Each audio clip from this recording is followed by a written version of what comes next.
C'est un grand jour pour les membres de l'Assemblée plénière et le personnel de la Commission électorale nationale indépendante qui voit l'aboutissement d'une année de dur labeur en vue d'atteindre son objectif, celui d'organiser des scrutins libres, démocratiques, transparents et dans le respect du délai constitutionnel.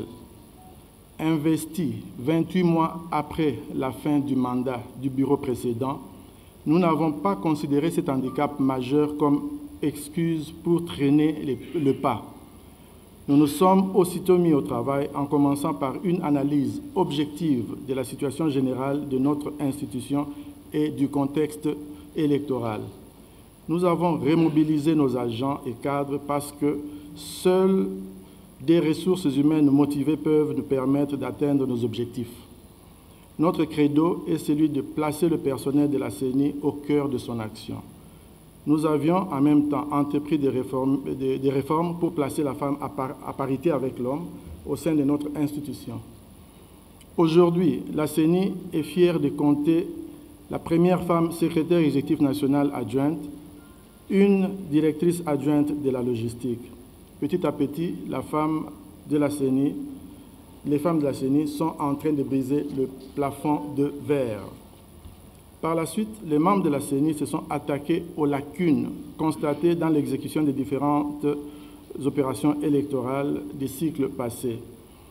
Il faut reconnaître que les 3 cycles ont apporté une expertise avérée et des compétences techniques remarquables, mais il faut admettre qu'ils ont également écorné l'image de la CENI.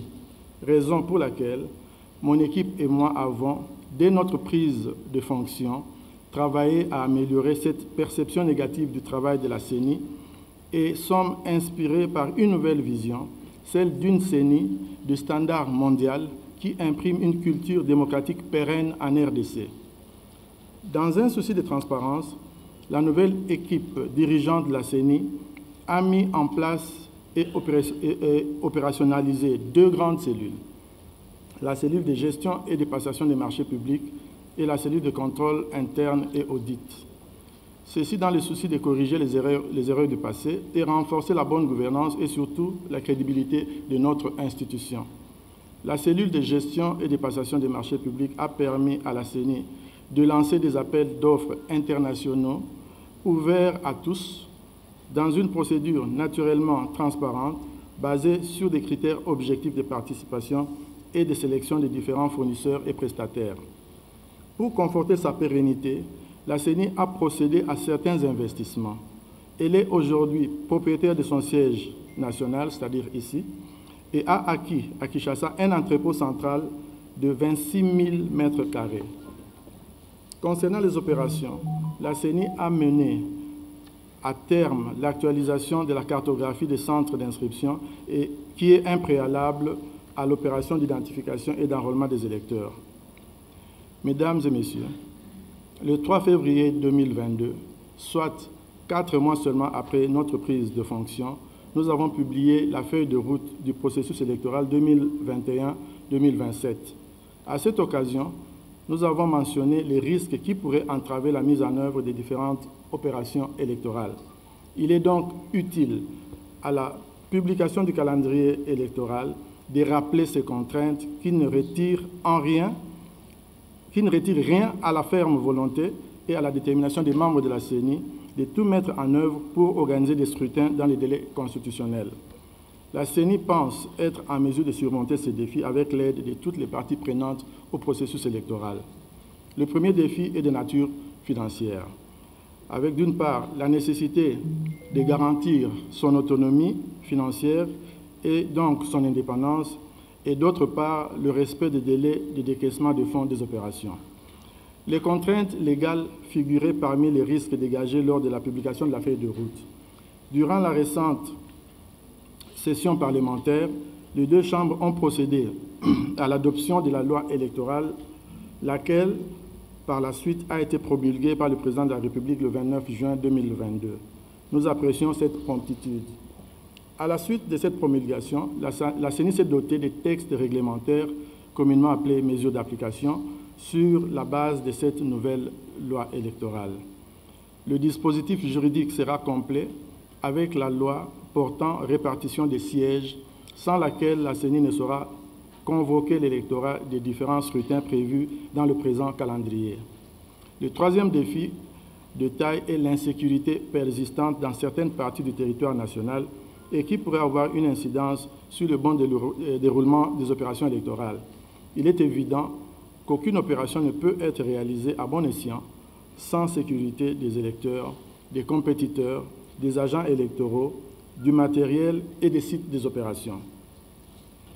Un autre défi, bien que la pandémie de Covid-19 semble être sous contrôle, sa persistance ne constitue pas moins une préoccupation sanitaire majeure qui, à côté d'autres épidémies, peuvent avoir des conséquences néfastes sur le déroulement des opérations en cas de résurgence.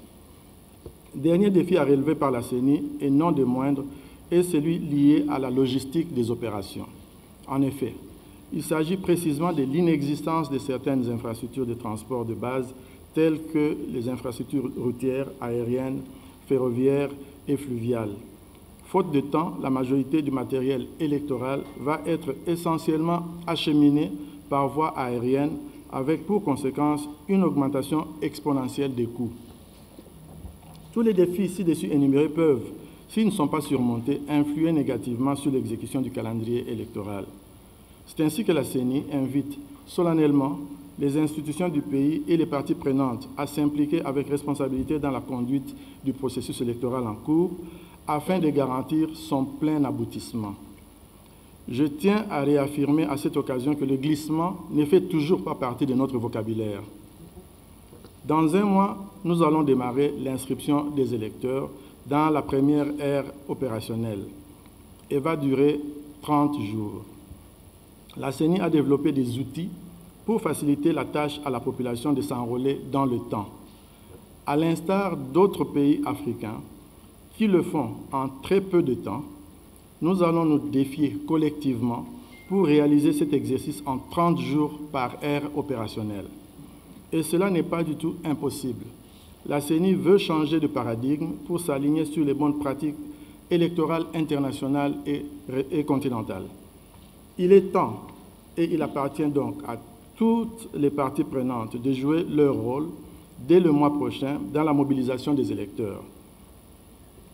Il n'y a donc pas d'un côté un acteur et de l'autre des spectateurs.